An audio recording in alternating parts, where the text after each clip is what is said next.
Can India overtake China? Let's start with two numbers. Last year, India's economy grew 7.7%. That same year, China grew about 4%. So India is growing almost twice as fast as China. Today, we're not going to run on emotion. We're going to look at 4 facts. Then, you decide for yourself. Fact 1. India built a payment system you've probably never heard of. Let's start with money. Have you ever thought about this? A country where a lot of places still don't have running water built one of the most advanced payment systems on Earth. It's called UPI. In June 2025, the International Monetary Fund made it official. UPI is the largest real-time payment system in the world. How big are we talking? Here's one number. In a single month, India processed 12.9 billion transactions. Let me put that in perspective. That's more than Brazil, Thailand, China, and South Korea, those 4 countries combined.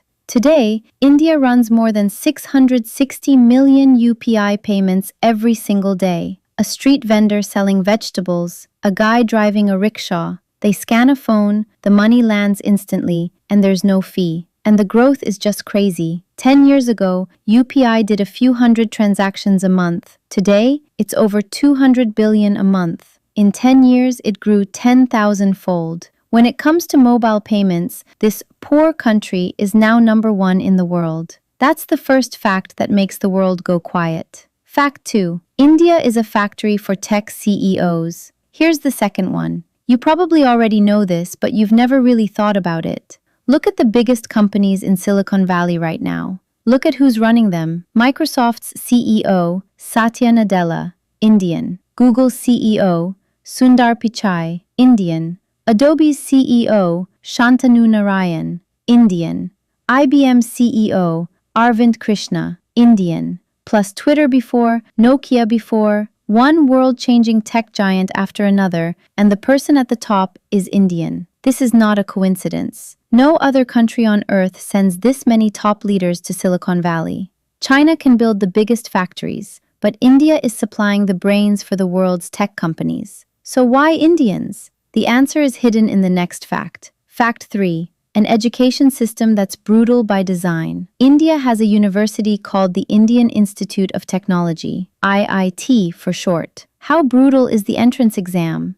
Every year, over 1 million people take it, and the acceptance rate is lower than Harvard's. There's a half-joke in India. The people who can't get into IIT, those are the ones who go to MIT and Stanford. That's an exaggeration, of course. But it points to something real. India's elite education takes more than 1 billion people and filters out the very top in the most brutal way possible. And these people carry 2 advantages that Westerners don't have. First, English. India is an English-speaking country. These elites grow up thinking, debating, and writing code in English. So when they walk into a global company, communication is effortless. And this is exactly where Chinese talent struggles the most. Second, India itself is incredibly complicated. Dozens of languages, thousands of ethnic groups, huge gaps between rich and poor. If you can manage all of that inside India, then running a global company full of people from all over the world actually feels easy. The most brutal filter, plus English, plus growing up in a complicated society. That's the secret behind India's CEO machine. Fact 4. The fastest running elephant on the planet. Finally, let's get to the hardest numbers. Just yesterday, in June 2026, India released its latest report. For the 2025 to 2026 fiscal year, GDP grew 7.7%, the fastest of any major economy in the world. The US, Germany, Japan, none of them can keep up with India's speed right now. And India just passed Japan to become the 4th largest economy in the world. According to the government's plan, in 2 or 3 years, it wants to pass Germany and break into the top 3. But here's the bigger thing. The money is pouring in. To depend less on China, the world's supply chains are being reshuffled. Apple is moving more and more iPhone production to India, and the world's big chip makers are starting to build factories there too. What does that mean? In the past, India was the world's office, software and outsourcing. Now, it wants to be the world's factory, manufacturing.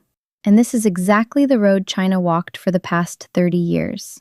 Once manufacturing takes off, you need a huge number of workers. Workers become the middle class. and the middle class becomes India's own giant consumer market. 1.4 billion people. That's the most tempting card in the world. This machine has already started turning. Digital payments, talent, education, growth. 4 facts right here. India's rise isn't a maybe anymore. It's real. So, back to the question we started with. Can India overtake China? Honestly, not anytime soon. China's economy is 5 times bigger. Even if India keeps growing twice as fast, closing that gap would take many, many years.